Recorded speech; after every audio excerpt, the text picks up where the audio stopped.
Okay, my name is Susie Bachtel, and I live in Goodwin House, and I've been here for about a year and a half, and I love it, and I commend the staff here for their idea in putting this program together. Um, I think it'll be very valuable in future years for the whole community to know and the people. So anyway, on the day of 9/11, 2001, 911.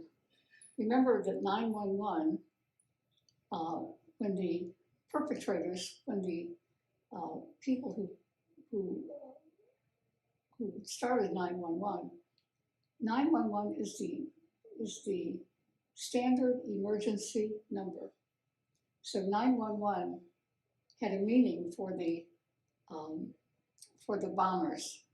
They knew what they were doing, and they were they didn't want to cover it up completely. They wanted to leave a trail of what they had done. So anyway, there they were, and I was living in North Arlington uh, on Markham Lane, which is close up, and I was on my way downtown across the Teddy Roosevelt Bridge to go to work at the National Academy of Sciences, which was, they had an office at the Foundry Building in Georgetown.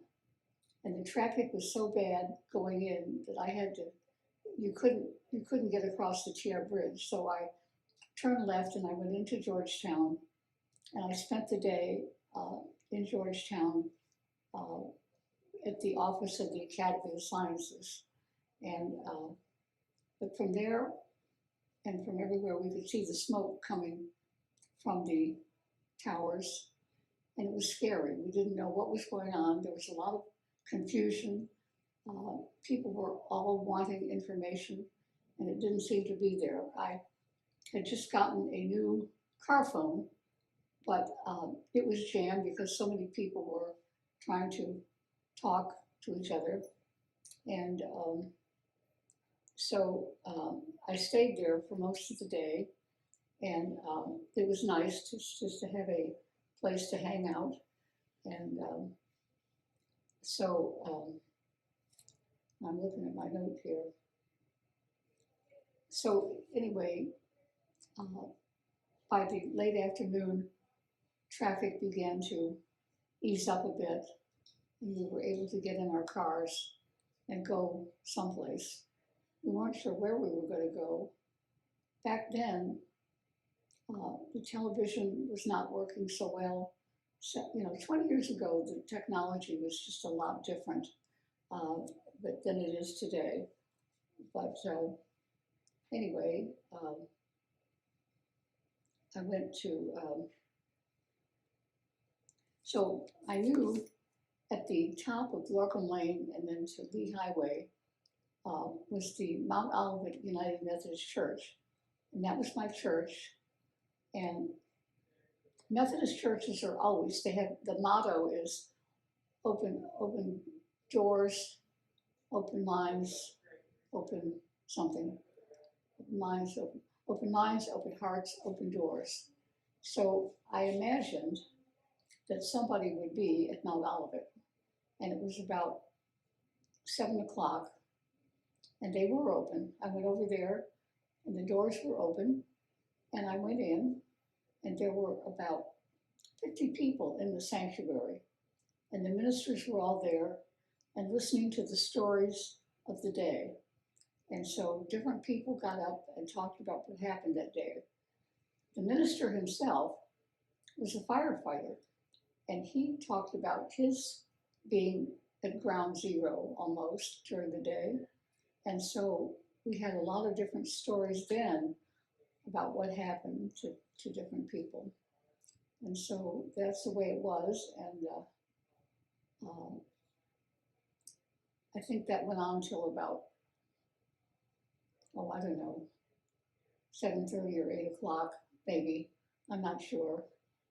So after that, I went home and went to bed and decided that I was lucky that nothing had happened to our neighborhood. And I would get up and read about it in the paper. You know, that's what they say. If you get up in the morning and you want to know how things are, you get up and you read the newspaper. And if you're not in the obituary, eat breakfast.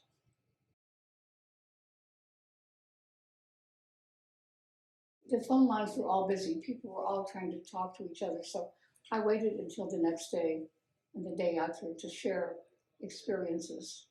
But nobody else except people in Washington felt the same way. That, you know, if you lived in Missoula, Montana, 911 didn't affect you in the same way at all. It was there and you could see it on TV maybe. But if you were right in the middle of it, that was different. And that's what's different about this particular film that you're doing, is that a lot of people who are going to talk to you live here, and they were there during 911. I said back then, 20 years ago, the communication technology was very different. I had a car phone, but it was in a box this big, and the you know, you couldn't talk long distance to people, particularly, at least I couldn't. So I couldn't tell my family yet, and in fact, my family didn't know about it until the next day, because that's just the way it was. The news reports were slow coming out of Washington because of 911. And so the people in Ohio, which is where my relatives are from, I'm from Ohio, they really didn't know much at all.